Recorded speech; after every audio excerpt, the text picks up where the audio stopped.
వారు తొందరగా రికవరీ కావాలని చెప్పి కేసీఆర్ గారి ఆదేశాల మేరకు ఈరోజు వారి కుటుంబ సభ్యుల్ని పరామర్శించడం జరిగింది. డాక్టర్లతో కూడా మాట్లాడాం. ఆ దేవుడి దయ సంతోషం. అబ్బాయి ఇప్పుడిప్పుడు కొంత కళ్ళు తెరుస్తా ఉన్నాడు, కొంత కాళ్ళు చేతులు కూడా ఆడిస్తా ఉన్నాడు. తన నొప్పిని కూడా ఏడుపు రూపంలో తన నొప్పిని కూడా కొంత చెప్పగలుగుతున్నాడంటే it is a good symptom.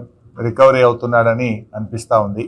డాక్టర్లు అయితే కాన్ఫిడెంట్గా ఉన్నారు. తప్పకుండా వారికి మంచి వైద్యం అంటే అన్ని రకాలుగా ప్రత్యేకమైన శ్రద్ధ చూపించి వారికి అత్యుత్తమమైనటువంటి వైద్యాన్ని అందిస్తున్నామని డాక్టర్లందరూ కూడా చెప్పడం జరిగింది.